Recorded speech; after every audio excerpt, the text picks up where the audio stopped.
I found this interesting. Again, it's fun to read these books that were written or published 10 years ago or 20 years ago or 100 years ago. And they're really talking about what's going on right now. And you look at it and you go, whoa, we've known about this for ages and ages. Or some people have known about it because they've researched it and written about it. And yet, look at the pickle we're in. Look at how goofy everything is.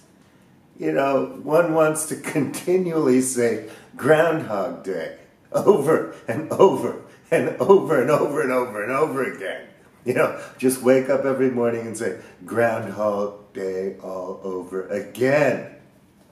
But I thought this was kind of telling, considering the predicament that the United States of numericals is in at the moment with, you know, DJT.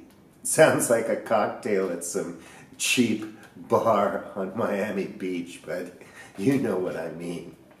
Anyway, modern government, in addition to being very large, is a provider of a wide variety of complex services.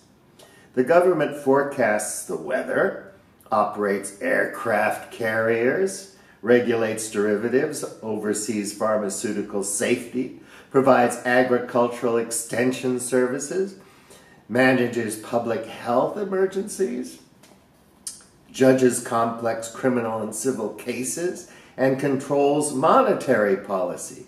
Many of these activities require high levels of professionalism and education.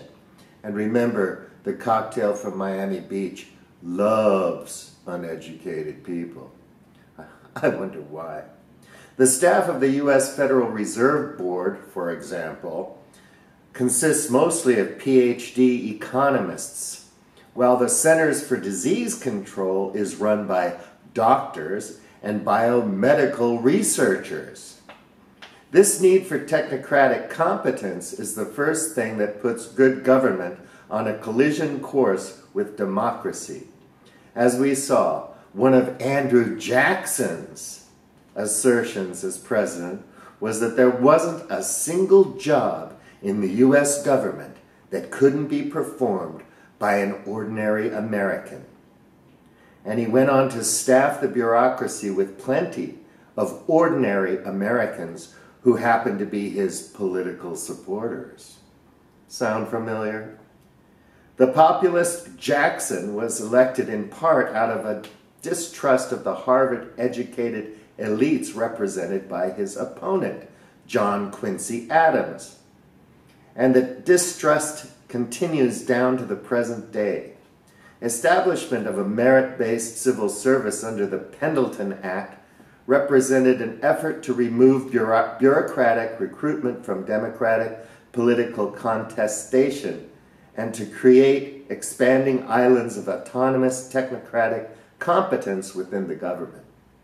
Now, one would have to say that in China they have some fairly competent technocrats, and they're not doing such a bad job. I mean, you know, qualitatively speaking, it's a cluster F mess, but everything could be characterized as foobar if you want to go there. But if you're trying to think of any potential positive results moving forward towards a long extended future for humankind, one would hope we would get our shit together. So he talks about building technocratic competency and so on and so forth. And I found this last paragraph in this piece. If you want to, you can just pick up this book and just read, you know, the last few chapters. You don't have to read all the, you know, setup to it. It's quite enlightening, I think. But anyway. So anyhow, Melissa Thomas notes that while a rich country like the United States spends approximately $17,000 per capita on government services of all sorts, the government of Afghanistan spends only $17 when foreign contributions are excluded. Wow, much of much of the money it does collect is wasted through corruption and fraud. It is therefore not surprising that the central Afghan government is barely sovereign throughout much of its own territory. So, you know, there you are. Over a decade in Afghanistan protecting the United States of New Miracles from terrorism.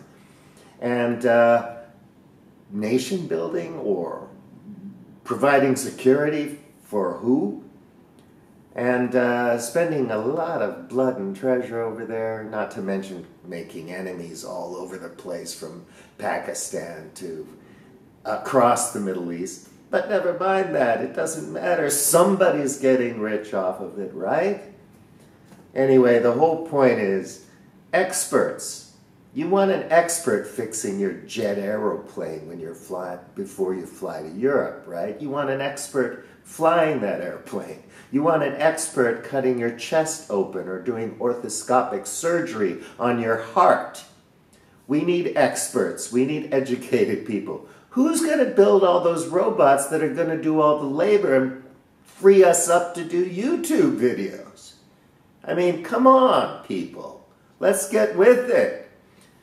We have to find another point of pride, another thing that we can be proud of and can show off to the world. Like maybe just being a good guy and having fun and enjoying great times with your friends and family or something as exotic as that. Anyway, I know I'm getting that tone of voice again, which is always annoying. Could go on, but I won't. Anyway, this is a good book. It took me a while to read it. It was my powder room book for a while, but, you know, have a great day. It's a good day to live. The satellites are still floating in the sky, which means we can talk like this, and hopefully everything continues. Okay, take good care. Don't ask me about this, okay? I'm getting up there. I'm not young anymore. Oh, and by the way, I know that we're living in a wonderful world. I mean, what's not to love about all of this? We've got everything we could possibly want or need. I mean, many of us do. There are more wonderful people in the world than there ever has been. The population's quite up. There's more wealthy people in the world than there ever has been. The population's just boomed. And this nature thing, you know, if technology and modernity and modern civilization, industrial civilization, destroyed the Great Barrier Reef, well, don't you know it can fix the Great Barrier Reef? And that's really what it's all about. If you break it, you fix it. All right? So tell me how you're going to fix it. I'd like to help. I'll do something. Make sandwiches? Soup? Anyway, love to hear how you're going to fix things. Please, comment.